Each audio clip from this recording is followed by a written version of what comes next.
Good evening, companions on this blessed and tender journey. Would like to just greet you this evening on behalf of the National Leadership Team of the Ministers' Council, ABC USA. I'm Reverend Jackie Belisle and am privileged to serve on that team and to be one of the frequent hosts for our Ministers Live webinar each month. MC Live, we call this. I want to just acknowledge that in this monthly gathering, we have over the last several years intentionally sought to have a great variety of resources and voices so that we might equip one another. And we are indeed always praying that this will be a rich space of inquiry, of fellowship, and of multidisciplinary learning. I want to just offer a special thanks to Reverend Karen Pickler for tonight's program, and to offer a word of acknowledgement for Karen, for Sarah Fogg, and so many others who've worked so earnestly to revitalize our chaplains and pastoral counselors chapter. We're so grateful for your efforts on these toward these ends, and in particular for your presence at the national table in a number of previous MC Live conversations and collaborative planning. It's a great joy to be in partnership with you as you seek to excellently serve chaplains and pastoral counselors in their unique context, but then in particular to have these interdisciplinary conversations. We're so grateful for your witness. And so I want to just acknowledge Karen's bio, which was shared in the promotional stuff, and these experiences bring her to tonight's conversation, which she has named "What Brings You to Today: A Look at Traumatic Healing and Recovery." We thank God for all of the preparation experiences that have brought you to this moment of serving us. Thank you. Chaplain Karen has served our nation's veterans and service members at the Northport VA Medical Center in Northport, New York for the last 10 years. At the present, her assignments include mental health, substance abuse disorders, and PTSD, along with the Women's Clinic. Due to her training and experience in hospice, she provides bereavement support and didactics on loss. Chaplain Karen provided support to the staff through a monthly newsletter called The Lighthouse, which was distributed to all staff at Northport and to all of the chaplains in the National VA network. It provided spiritual support through the diverse lens of the holidays of that particular month. During the height of COVID, special issues were provided to address the enormity of the challenges faced by the employees. It was considered a best practice. Karen's ministry has taken her to Japan, Pennsylvania, upstate New York, Arkansas, and the metropolitan New York area. At the end of September, Chaplain Karen retired from service with a grateful heart and returned home to North Carolina. She is married to Dr. Sean Wamtahen. Without further ado, I'm going to just turn it over to Chaplain Karen and would invite each of you present on the call to introduce yourself in the chat box if you haven't already, your name and context, and we'll be preparing for a rich session together. Good evening. And what brings you to this day? That question came about as a very simplistic way to introduce myself to a substance abuse group. I was starting my work there with a spirituality group. I started the class as a way of introduction. What brings you to this day? To put it rather mildly, that question was not met with a lot of joy. From looks of disdain to the good Lord brought me, to the car, to the alarm clock, I'm here, ain't I? That's what my response. And so many others said, what do you mean? What brings me to this day? And that started a trajectory of my work with the men and women in substance abuse, and also throughout all of my mental health work. What brings you to this day? So often we come to this day without reflection, without trying to understand what has happened to us, or we, as in substance abuse, try to drug it or drink it away. What brings you to this day? I have mostly worked with veterans in the last 10 years, veterans service members, and sometimes their spouses. So this will be geared toward veterans and service members, but I hope you'll understand that the work that I've done with them can be done with regular people experiencing distress, spiritual distress, catastrophic distress, and hopefully you'll find some way to work with what it means to provide care to someone experiencing a catastrophic event. Move it, please.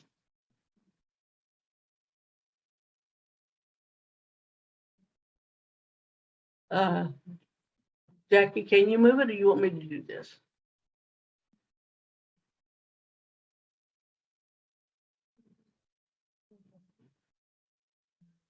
This is a picture of service members coming home.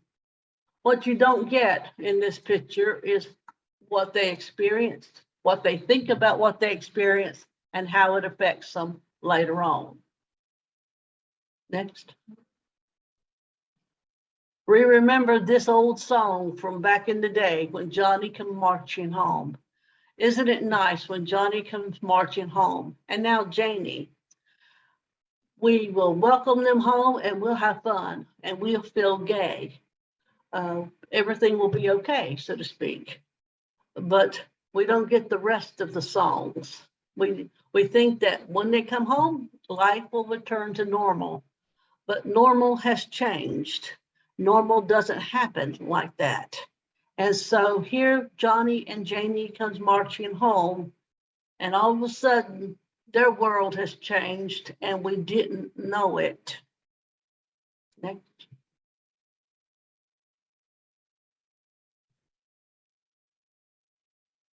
My brother is a Vietnam veteran. We were so thankful that he survived. And as we were waiting for him to come home back in the Vietnam days, we got a letter from the DOD. They said, be prepared to meet your veteran when he comes home, because, you know, he might be startled by cars backfiring. He might dive under a table or take cover because a car backfired because he's been in combat. Just be aware that he might have different behavior. That's all the preparation we had. And it took me years, and I do mean years, to understand that I didn't know anything about that event. I was 14 when he came home from Vietnam. The first idea that I had that it was something more catastrophic was all the way when I was in my 30s and watched the movie Platoon for the first time. We have veterans from World War II all the way to the current wars. Of course, as you notice, World War II and the Korean veterans and the Vietnam veterans are dying out at high numbers. You will hear from the hospice folks about We Honor Veterans, as they have put a lot of resources in honoring veterans at end of life. Those veterans, depending on what they experience, are dying out daily. We probably have fewer World War II, and of course, Korea is the next war up, and Vietnam veterans are in severe physical distress as well. Next. When you think about what veterans experience and in their service, you have to think about more than just being in combat. You talk about PTSD, being a POW, and end of life care now. In Korea, they were affected by extreme colds. I still haven't figured out why that was such a difficult time for cold. They didn't have the resources to care for their cold. They usually have a lot of issues with peripheral damage and nerve damage. When you get to Vietnam, you have other pressures, Agent Orange, and a host of presumptive illnesses for anyone who served in Vietnam. Just to name a few, if you have Parkinson's, if you have certain cancers like skin cancers, a few other things, those are considered presumptive just because you were in the country. And that means you get service connected for those illnesses. So if you get Parkinson's, PTSD is a little bit more difficult. But as you start getting service connected for the things you endured in those places, then you get different services. Again, we're getting on end of life because all of those like Parkinson's, the other disease processes, kidney diseases and such, expedite your time of death, frankly. Next. Probably these red things could go throughout all of the different wars, but in particular, because I'm dealing with it now, you have Gulf War syndrome and infections, MST, which is military sexual trauma. Right now, we have the fall of Afghanistan, and I should have said the fall of Vietnam for the Vietnam veterans. This was a crisis period when they withdrew from Afghanistan for these current veterans. They feel like they did it for nothing, extreme distress. And then other things that throw out your way is burn pits. The military burns everything rather than leave anything behind. In Camp Lejeune, they had contaminated water, military sexual trauma, and throughout times, moral and spiritual injury has been part of the system, but even more so in the current time frame. We talk a lot about substance abuse. IPV is intimate partner violence. When you're not healed from your situation, you know, anytime you get distress, you might act out of that distress. And many times, if you have severe PTSD or severe trauma, you can't moderate how you respond to people or distress. This is just from vocabulary that you can look over. Moral injury is a huge thing because people can't reconcile their actions to life now. They've had to do the things they did not know they should do, would ever do. One other thing is when you enter the military, I didn't know this not too long ago, several years ago. Here you are entering as a young person, usually in your 20s, and you have to remember that your brain doesn't fully form until you're 24. So any of this impact upon you comes before your brain has fully formed to deal with it. Also, as you speak about these certain issues, our families are not given preparation. Our community are not given preparation. So veterans don't really have a place to feel safe with those issues. Okay. Of course, we all hear about post-traumatic stress, but also we've had people working with post-traumatic growth, which is coined by Mr. Tedeschi, as he works with people to help them start the work of growth after the situation. And I spoke about presumptive illness and spiritual injury. Next. Next, Jackie. Yep.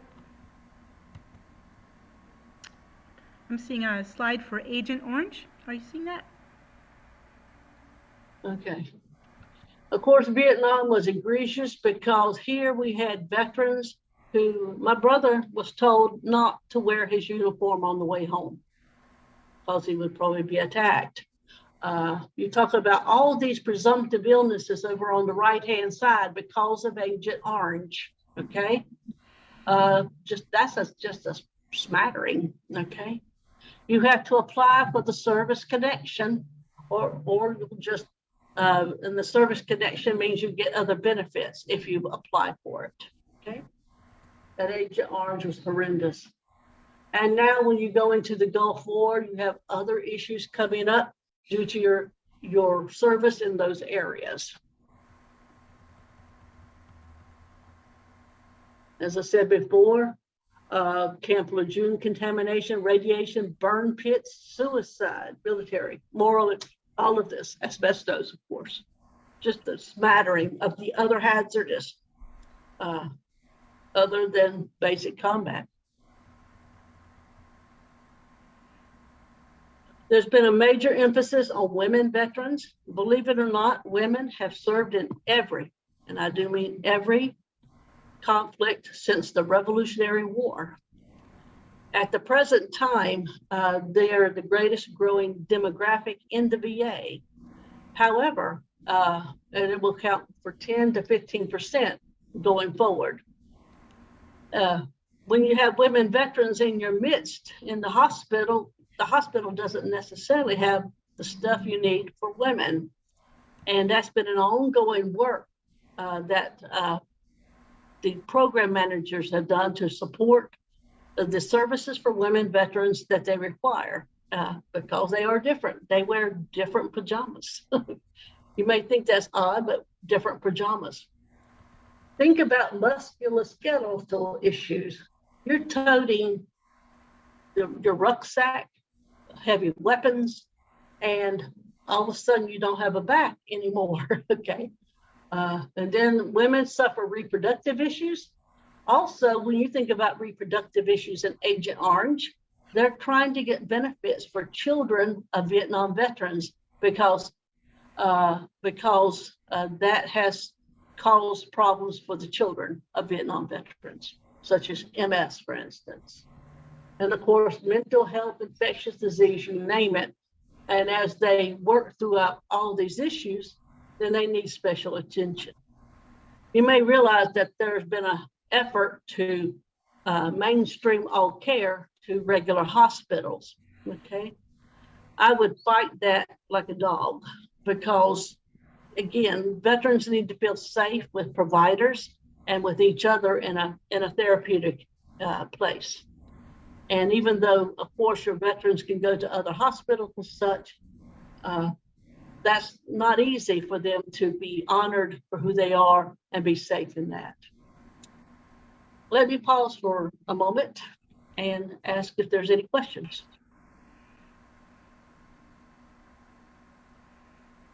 I see that one, long-term impact for many of these problems. Anytime you're not healed, you carry that forward. Yeah. If you're not healed, you carry that anger, you carry that distress all the way forward. Some people bear it differently depending on how they live, others not so much, okay? And when you think about the great demographic of who we are, not everybody has good families, okay? Not everyone has good communities.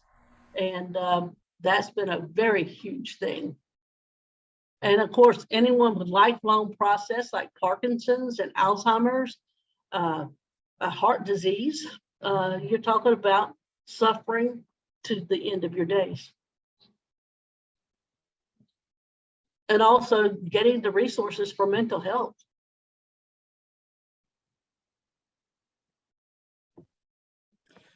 Karen, are you going to talk about, like I'm seeing a Korean War veteran near the end of his life feels guilty about the war. Do you address that at all in this tonight's conversation? Sure. When you think about moral injury, and I will show a moral injury scale a little bit further, give you that resource if you want to contact me later. Out of Duke, they have created a moral injury scale to help you assess what that is. What are they feeling guilty about? What transpired? How do you ask the questions? And is he safe enough to speak to you about it? Okay. Evidently, you know something, or you're already working with him, right? Those guilts, how do you resolve him? How do you sit with it in that pain? Okay. That's one of the main things. And also, it sounds like he never got support as he was living. That's one of the great sadnesses to me, that when they transitioned from the military, they carried that burden on their heart. And if they'd gotten a little bit of support along the way, perhaps they could have borne that burden differently or with a little bit more healing. Mhm. All right, thank you. Yes, sir.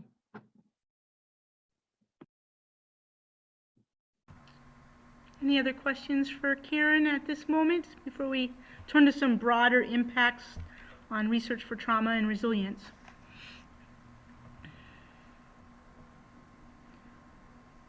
I'll jump in with my question. Okay. And then maybe Sarah Fogg was leaning into the keyboard. Yes, she was. Yeah. You know, I just, maybe this is just a pin to put in this, and we could come back later also if you prefer, but just seeing this range of holistic challenges, body, mind, spirit, relationship, that many veterans will carry. I wonder if you could speak to what one thing or two or three things local churches could do better with a trauma-informed understanding in walking with our veterans. As I said, most people grin and bear it their days. Creating a safe place for them to be. They're not, the hardest thing is that you might be with them and they will never tell you. Okay, they will never tell you. And it's not because they don't like you, it's just that they can't jump from that experience to telling just a complete stranger unless they know if you can take it. Okay. Mm-hmm. So at end of life, like Jonathan was talking about, they might get a little ease in revealing that, but sometimes they are met with some foolish theology or nice answers, grin and bear it, or God will not give you something more than you take, or can't tell you, or foolishness of that nature to try to step it away. Because the hard truth people can't bear sometimes. Sometimes you can understand that if you have military families in your church, for instance, just be aware that they might need babysitting support. Think about it. As a woman and you get pregnant, my niece is in the Navy. She was she was deployed. Her child got very sick. She couldn't be there. You have to know who's going to take care of your child if you're not there. And even if you get sick, who's going to take care of the child? So being supportive to families that might be in distress for simple things like that. Mm-hmm. Also, I'll talk about warrior to soulmate later. That'd be a good entrance way of having churches provide a service to the local VA to provide warrior to soulmate weekends for couples. Mm-hmm. We've had some create clothing rooms, furniture rooms, especially for homeless veterans. Oh, Lord have mercy. We have a major program for pregnant veterans, okay, pregnant. And we provide baby showers and such. Most of the time they're in places that don't have their friends, okay? So they don't get the showers, little things like that, that we take for granted, you know? Yeah. Thanks. Sarah Fogg, had you a question to lift? Thanks. Yes, it's scary how our minds run in the similar channel. I was going to ask your question, but I'm going to now ask a variation of it. I did a lot of work with pregnancy loss as a chaplain. And so one of the things that I think pastors for giving sermons may not think about, but could do, is begin to include as an illustration, as a comment, recognition of this area. You know, for example, I would say, you know, at memorial services and times of remembering those who have died, you know, pastors could say, and all those who have suffered pregnancy loss. So Karen might have some particular comments about what are the phrases that people could use when preaching. Not to do a whole sermon on the veterans or something, but what are the kinds of phrases that people could use, pastors, those who are giving sermons, that would begin to let the congregation know and the veterans' families or the veterans who are in there, here's a person who maybe could hear a little bit of my story. Just recently, before I left, we had a patient had a pregnancy loss, right? And they asked me to reach out, and I did. She says, no, she finds solace in her church. Okay. And okay, I'm glad. I wonder what they're doing for her in that church. Okay, to be honest with you. And also, I alerted our IBP, she was also intimate partner violence, domestic violence. I alerted her that she goes to a church, and you might want to be alert to how they're handling her in that situation. Because sometimes, again, your theology or your blaming, sometimes they do a good job of blaming and shaming and such, or have a theology this happened for a reason, right? Or so I don't offer reasons to people, just acknowledge the loss as a severe loss. And also ask them if they want it remembered as such, okay? I would ask them first. We are now starting programs called TAPS to remember pregnancy loss in October. But to just recognize in general, that's a huge loss. Also, when I talk about reproductive issues with women veterans, remember that their service and their also makes that more difficult for them. Karen, I just used pregnancy loss out of my own background, but I was wondering what during sermons, pastors who want to begin letting their congregation know that they are open to and can hear some of the military veterans issues, either from their family or from the veterans themselves. What could they say in sermons, or at what points could they just allude to that would give them an idea that they could hear it? I frankly would just say, that's a good question. When you allude to it, just be aware that, be supportive. I don't want them to go searching for the stories of the individual veterans, okay? Because that might open a can of worms you can't handle. Mm-hmm. I would start small. I wouldn't do a grandiose thing. I would start by looking at what are the needs in your particular church and walk from there, rather than do a general announcement like that. Depending on where you live, if you're near a base, that's a whole nother ballgame. You might be getting more veterans and service members in your congregation and families. So if you do have that, how do you integrate them into regular church life, and then provide a means for them to have safe places for their experiences?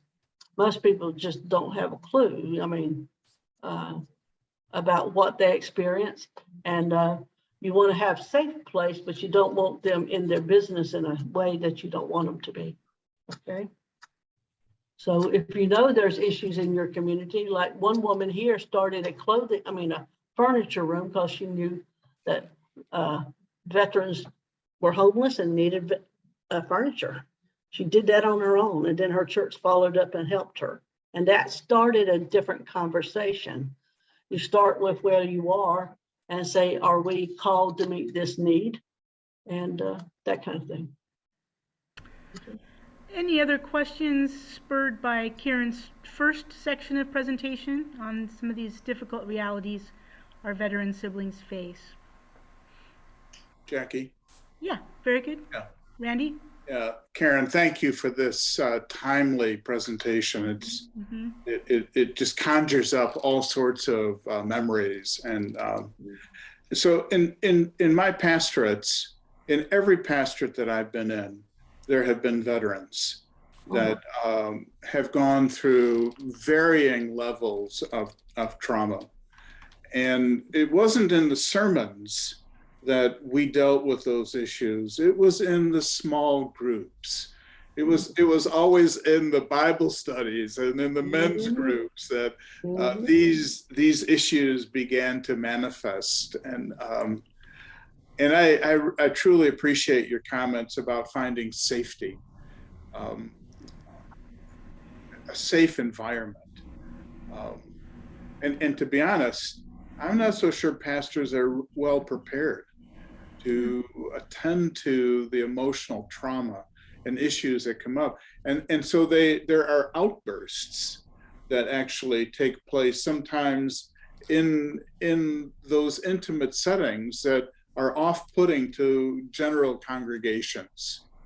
And I guess I don't have a question as much as just those are some reflections from my ministry that I have that I've witnessed, and I have seen slowly those kinds of traumas being healed within that loving community. Yeah, but I'm so thankful for this timely presentation today, and thank you for your work and all those others who are doing the same kind of work. I know that there are others present here, and we honor you. So as you create that safe place, so they were able to do that, and the people in that group that weren't veterans were able to be present to it. Correct. Being present is a huge thing. Being present and able to bear it. You don't want people running up saying, "How many people did you kill?" And I have. I mean, this is just a foolish aside. Whenever I've told people I'm a hospice chaplain, they sort of look down and away. Look down and away. Oh, that must be hard. And it's like it stops all conversation. I can't tell them anything after that. Okay. Right. Shall we go for? Greta, did you have something? It just came to mind too. Just a real sensitivity to children in military families. You know, who are moved every 1 to 3 to 5 years anyway, and have so little sense of home. And how can the church become not just a safe place, but the sense of home or community? And when you speak about, you know, the parents, you know, dealing with, you know, the dad who has PTSD, the mom who's suffering from moral injury. And I wondered, have we or anybody designed any educational programs for teachers or psychological guidelines that if this child would find somebody who would safe and confide in them, would the person even have a clue what to do? I had a woman whose father was, I think, a Vietnam veteran who completed suicide. And her church, even though they were very active in their local church, they literally condemned him and the family and ran him out of the church. And it's like, you know, that's a hard place to be, okay? They didn't understand his stress or anything about mental illness. And that's one of the profound sadnesses that people don't pay attention. Yeah. Let me start with the next set. Go back to the slides. Thank you.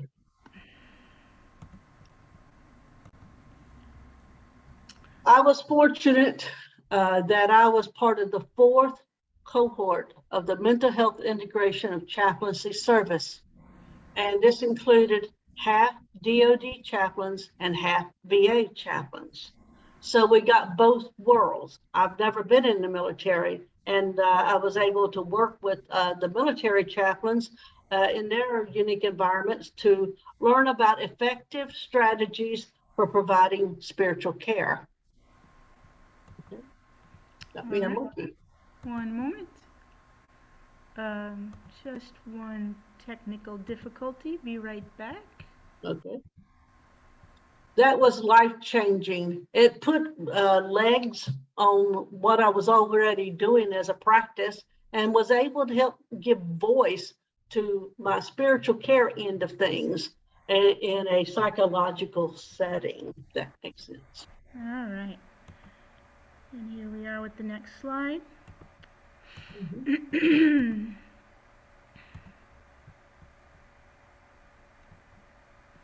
One of my symbols is the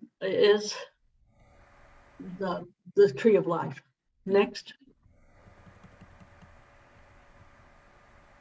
As Randy was saying so well, presence, holding space when somebody is in distress, having the kind of presence that bears the burden of what is happening.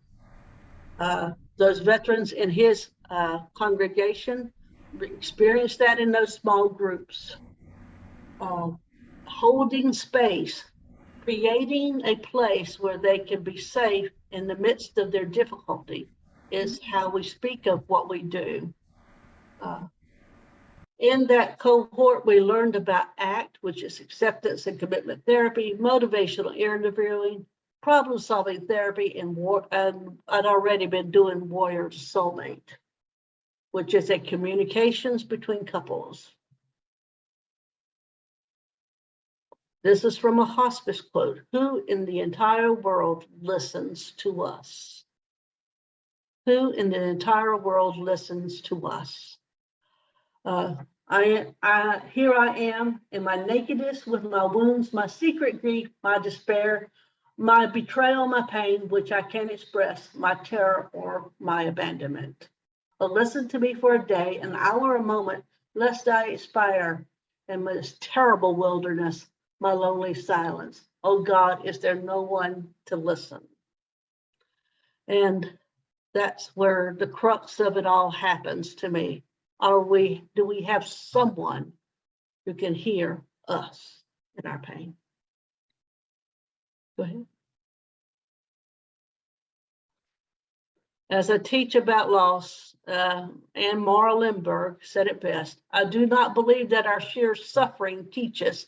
If suffering taught alone, then everyone would be kind of wise, but we don't. We have to have mourning, understanding, patient love, openness, and willing to remain vulnerable. So many times our healing is stopped because we don't mourn, we don't find meaning, we don't have the love of ourselves, and we're not openness to be vulnerable to the healing of the scars that we have endured, or the wounds rather. Okay. Chaplains are about the living human document. What's your story? When I have worked with folks, I told them that all the answers to their problems are frankly in their story. They haven't listened to their own story, much less had anyone else listen to them. So I would engage them as much as possible to work with their story. Even if they couldn't tell me, I had to have the ability not to hear the story, okay? Because sometimes they don't, it takes a lot, and I do mean a lot of trust for them to tell you their story. And I had to be at peace knowing that maybe I wasn't the one to hear it, okay? But I do encourage them to understand their own story, because therein lies the work they will need to do to heal. As I said, what brings you to today became a signature piece with me. I would go through the halls of the VA and some of my veterans would get me real fast. What brings you to today? Because they got so mad at me for that question, but it made sense after a while when they finally realized the fact that they didn't know what brought them to this day, why they're on another relapse, why they're back on the unit, what happened to me, okay? And one of my veterans made me this tree of life.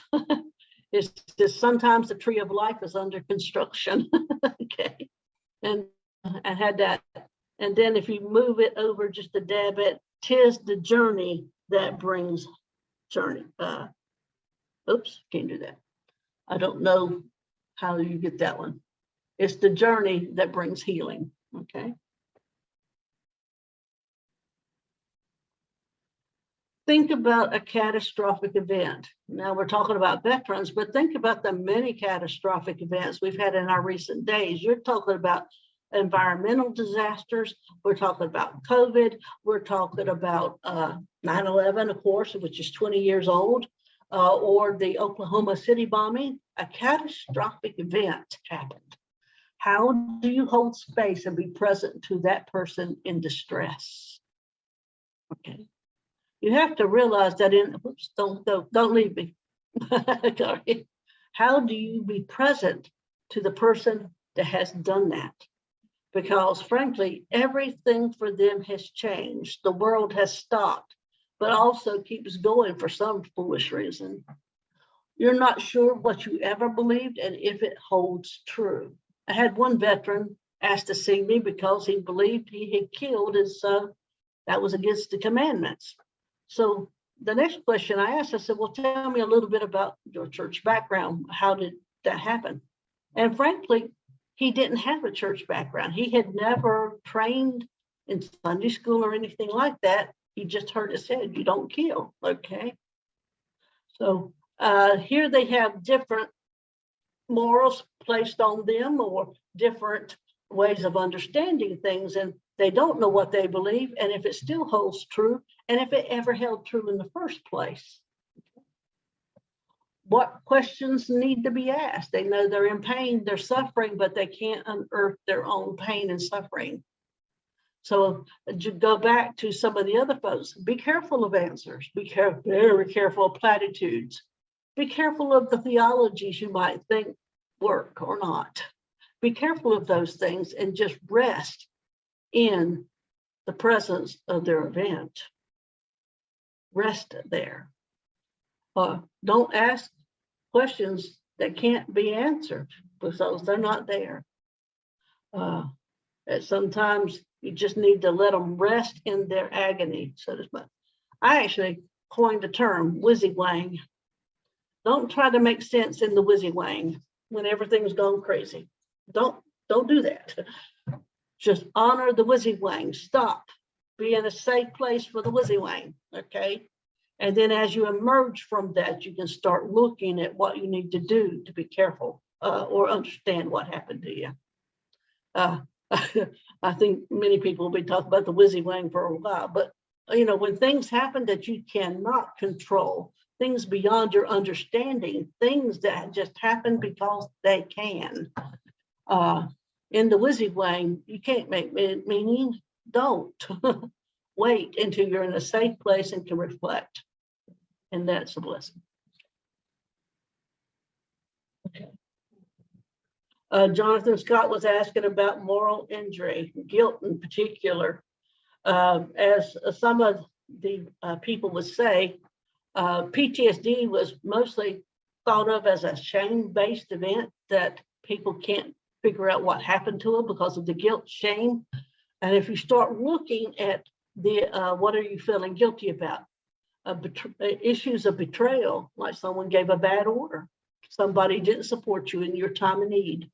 What were your moral values if you even knew them? Loss of meaning. Nothing makes sense anymore. Forgiving, and forgiving who? Loss of trust, self-condemnation. One of the hardest things for me to get people to understand is the first person you need to love is yourself and show compassion for yourself in your time of distress. Nothing else matters. Show compassion for yourself first, and then you can start looking at some of these things. You can look that up. Think about it. Measuring symptoms of moral injury in veterans and active duty military. Okay. Also, when you go back to that picture of me in the cohort, there are YouTube videos, and if you look up that link on YouTube for mental health chaplaincy, you'll have a whole set of videos from that cohort, not the cohort, but the leaders of that to speak about faith communities and how they can support veterans in their midst. Wonderful stuff, okay? Suicide is an ongoing crisis. That sign was at a run that we did, 22. They say 22, it's probably more, that people completing suicide. Okay. I love this quote from The Legend of Viagra Vance, one of my favorite movies. And in it, you know, the golfer had survived World War I. And when he came home, he did not go back to his normal life. He did not golf. He just drank himself silly. And he's explaining to the little boy about what it means to drink so much that he becomes foolish and he can't lose the memories. Okay. I'm going to give you a quick sample of what ACT and motivational interviewing does. As I said, sometimes we get so fixed from that trauma and that happens to us, we get stuck in what we thought we knew, what we thought we believed, that we can't find our way out of it. ACT helps you understand perhaps that you are in the present moment and what's going on there. What is it you value? Finding a plan to committed action. How do you see yourself now? Sometimes we get so fused, we call it fused, we get so stuck in the way we think things have to be that we don't get unstuck very well. Unsticking people is a wonderful thing. What they thought they knew or what they thought they had to do, right? And finally, as you get unstuck, come to acceptance and find a way of peace in that, to unravel. I like it, unraveling, it was a way, okay? It talks about flexibility of how you think, that just because you thought that way one time doesn't mean that has to stay that way forever. Or just because someone told you to think that way doesn't have to stay that way. And then you work with your values and your understanding there. Motivational interviewing is to help people start taking a look at what it means to make their decisions, how they show compassion to themselves, and make a plan for change. Again, a way of getting unstuck from where you are to where you need to be. And you can use this for simple things like stopping smoking, for instance, and other things you might need to do to take care of yourself. But it helps the patient or the veteran or to have their autonomy and how they work it out, to grow that autonomy, to create some sense of what it means to make a decision about your own life in collaboration with someone who supports you. And of course, of all compassion. I love problem-solving skills. If there's something I need forever and ever, amen, it's problem-solving skills. It talks about what it means to not be overwhelmed by the many tasks, to stop, take a look at your thoughts. Have you seen someone so stuck that they couldn't move from their situation and they had a whole pile of things to do? Well, this helps break it down for folks, gives them a skill set to do something.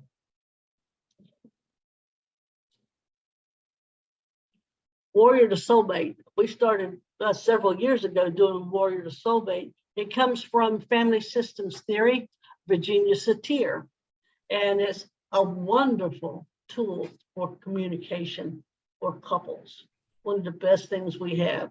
It gives very tried and true ways to help people stop and what they're doing when they're in communication with their spouse. Like they may behave in a certain way that doesn't make sense to the situation. When you unpack it, it creates a bridge to change and healing as well. For instance, yeah. I'll let you linger there on that poem if you like.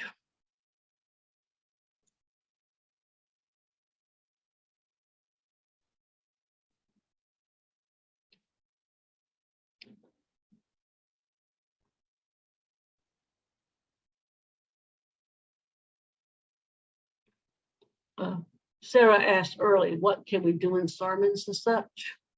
Perhaps when you think about our world as it is, how we rush off as a military to go fix the world, how do we understand our place in the world, and who are we sending to go do the job? And is it the job that we need to do? And if so, how do we understand the calling of it? Okay.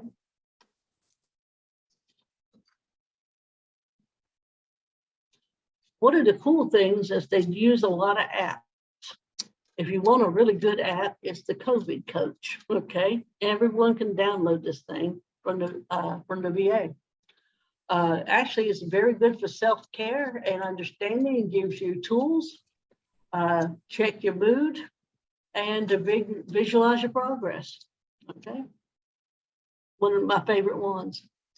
This one is excellent too. Virtual Hope Box. Okay, helps the person remember why they need to have hope. What will inspire you? What are coping skills? Okay. Also, this is good for all of us providers. The provider resilience is a scoreboard, for instance. When was the last time you took a vacation? Okay. What is your current level of understanding about how you feel? What will inspire you? What do you need to, what is your burnout factor? Okay. Because as you, Bonnie, I think you're on here. I've always been thankful for Bonnie's compassion fatigue seminar a long time ago. Okay. And, but this is a wonderful tool just to test your own well-being. Okay. And also the COVID one. This is what would be my hope. It was not you who broke me into jagged pieces, taught me endless shame, seizes me in the shadows, suspending me in uncontrollable something, draws me from God to evil desperation, drains all color from my existence, and maybe you be death as hope. Okay, I don't know what that N word was. It is you who holds me when I'm too weak to stand, listens to my broken cries of uncertainty, provides assurance to my quivering hands with your gentle something, gives me hope when I'm driven to darkness. How sorry I am that it is you that suffers with me, because it's not in your soul. My heart is eternally grateful that you've chosen to stand by me. What a gift of love. No idea what that was. There are many, many resources, to put it mildly. Many, many resources. These are just a few that I've mentioned here. That would be something. If you need more, if you want links to the YouTube videos from the MyRec, which is the mental health group, they're out of Duke, and also Dr. Mader is out of Vanderbilt Medical Center.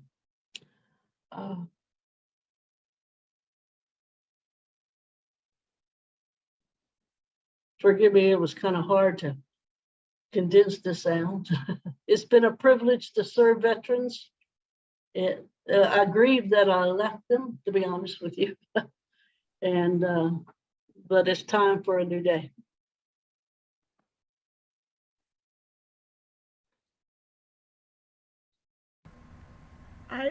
We will be sure to pass on some of those key links, especially if not the whole slideshow, for your records. And so I'm going to put the email address in the chat box in a moment. If you want a copy of that, please email our office and we'll get it to you. I think we do, before Randy closes in prayer, have time for one or two further questions or sharing, if folks would have anything to lift from this second section. Wow, what a rich list of resources. Bruce Chaplin.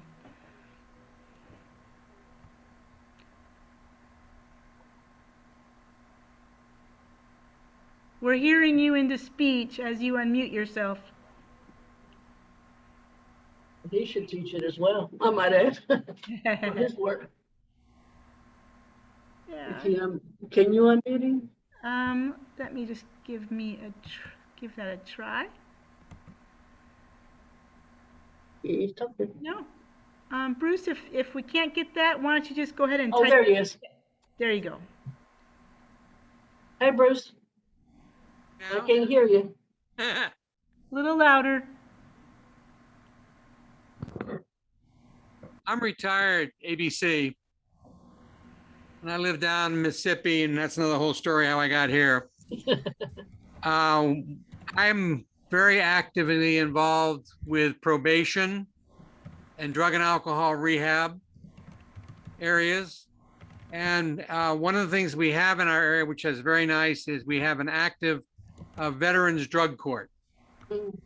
And one of the places I worked at, we actually had a dormitory which was strictly reserved for veterans who had alcohol and drug related issues. And we got all of them. They come from the VA and other place. We got the PTSD and all the rest of that stuff. We found that a lot of them were not recovering well at all. And I was talking with them and had just got introduced to moral injury. And where I got introduced was by a 21-year-old kid who was an opioid addict, ex-Marine, well, never ex-Marine, former Marine, heaven forbid. He didn't talk, he wouldn't share, he wouldn't open up, he wouldn't cooperate, he wouldn't do anything. We got talking about it. And finally, he said, "You don't want to know my story." He said, "You'd hate me if I told you my story." And I said, "What was your story? Come on." I said, "I've heard a lot. I was in the military." I said, "I worked in prisons. I worked on death row, for heaven's sakes. Come on." What can you tell me? And he said he was out on patrol in his vehicle. He was the turret gunner. They hit an IED and he got blown 40 feet into the air out of the vehicle. He saw, when he got up and got back going, he looked across the road and he saw somebody pointing a gun at his buddy. And he said, I had a saw, which is an automatic weapon. He said, "I cut the son of a bitch in half." I said, "Wow." I said, "That must have been really unbelievable." He said, "Nobody ever told me anything about that in boot camp or AID or any other that stuff, how to deal with that." I said, "Wow." He said, "But then he told me, my sergeant said, go over and get that SOB's weapon so nobody else can have it." He said, "I went over." He said, "I'd killed a 14-year-old boy." Now he's never recovered from that, or hasn't recovered from that. And that's where I got introduced to moral recovery, because this kid is carrying this thing at 21 of having killed a 14-year-old boy. He said, "The only thing I remember from that," he said, "that I want to forget," he said, "is the look on that kid's face of total surprise." And I said, "I hear what you're saying." I asked him if he tried to share that anyplace else. And he said, "Yeah, they don't want to hear it. People do not want to hear that story." He said, "I tried to share it with my pastor. Didn't want to hear that story." He said, "I tried to share it with my family. They want to hear that story." So I said, "What really is the hardest thing for you?" He said, "I hate it when people say to me, 'Thank you for your service.'" He said, "Because I want to turn around," he said, "and hold him up against the wall and tell him, 'I killed a 14-year-old kid. Are you thanking me for that?'" People don't want to hear that. We want to hear the heroes. We want to see the medals and the flags and all the rest of it. We don't want to hear the real stories. And I was in the military during Vietnam, and I'll tell you, the Vietnam was the same way. Nobody, including a lot of the counselors, wanted to hear it. Amen. They don't want to hear it because it comes very close to having to deal with it in their own life, having to face it. Or that I they think- did it in their name. Or that they did it in their name. Yeah, and he said nothing, boot camp didn't prepare him, AID, all the weapons training, all the other stuff that he had. He said never prepared him for killing 14-year-old. He said, "We don't kill 14-year-old boys. They're children." He said, "We don't kill children. Americans don't kill children. We defend our country against all enemies, foreign and domestic. "But we don't kill children." I said, "Yeah, I know." But I said, "You kill the child." I said, "How are you going to live with that? How are you going to deal with it?" And I worked with him for about a year, and he got off the opioids and he got out. I lost track of him, but I hope and pray that he put his life back together again. But he had no one else to turn to, and except when I said to him, "Tell me your story." Amen. Amen. So I'm very sensitive to that fact. Karen, I want to just invite you as you respond to this, to conclude that part with kind of a final invitation or charge to us. I think Bruce has stirred us up in that direction, right? Mhm. So please give us your closing thoughts. You saw that one sign that I had at the veteran suicide Mhm. hotline. That was one of the displays at the Vietnam veteran run to support Oh, yeah. services for suicide recovery. You see the hollowness of it, Yep. and and also when you think about how to invite someone to really tell you that story and sit with them in that pain is a profound gift of love if we could stand by them in the moment. And to create the practice again of loving themselves, forgiving themselves. I call forgiveness the other F word. Okay. And I think And if you've ever, and I'll just close by saying this, the most powerful thing I can remember that I've done, and I do it every now and then, is I go to Washington, D.C., mhm, and I go to the Vietnam Wall, and I walk the wall, and I look at the men that are standing there, leaning up against the wall, crying, reading the names of their buddies and their friends, crying. And one guy said to me, he said, "I want them to know that at least somebody remembers them." amen. And thankfully, they have a traveling wall. We had that a couple years ago Yes, for people who can't get to DC. yes. We've had it Again, here in Jackson twice. so that's a profound experience, even though it's not in DC. Yes, very So much so. just remember the families of those with you along the way, of substance abuse, military, suicide, how families, we have caregiver support now for spouses of such, of current veterans where they've undergone many times of rehab, substance abuse and the cycles of that. To support them in their stand with their own family members, assuming they're still there, okay? And we have the creation of new families and communities because they've left them, okay? It's a lonely place to be. Amen.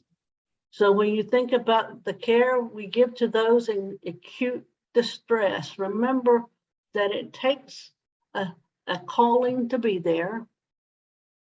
You might not know the whole story. Like I might, I tell, one guy said he can't pump gas. Now you would think that's odd. Well, he was there when they blew up the oil wells in Kuwait, and he was completely covered in the oil. Okay, he can't handle the smell of gasoline. Okay. Oh yeah. And I mean, you think something like that. I mean, come on, get over it kind of thing. People say, get over it, move on. That's not something you move on with because it gets stuck in your being and the whole sense of it. So just be present. Remember that there's not just the veteran or the service member themselves, but their families. And that perhaps there are places and bridges, as Jackie would say, bridges to support and recovery, that perhaps we can provide that place if we create a community that's safe and supportive. Thank you. Thank you so much, Sister, for helping to aid our our calling to be present in a more competently and empathic way.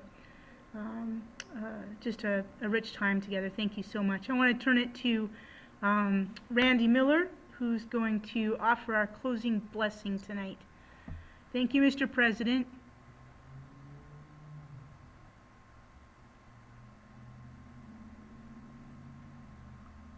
Muted. Yeah, There. there I am. There you are. Again, as I said earlier, Karen, and for the rest of you who serve in the chaplaincy services and pastoral counselors, we honor you and thank you for the ministries that you're engaged with of healing the souls. And what a beautiful evening. I look forward to finding these resources, and this is recorded, which will be available on the website in a few days. You can go and find it on the Ministers' Council website. I hold to a realized eschatology, and I think it might have some application as I read this text to you, because we have been in the presence of angels who are literally taking the leaves from the tree of life that are used for the healing of the nations and bringing forth life out of brokenness. So hear this word that the angel showed me the river of the water of life, bright as crystal, flowing from the throne of God and of the Lamb, through the middle of the city, of the street of the city.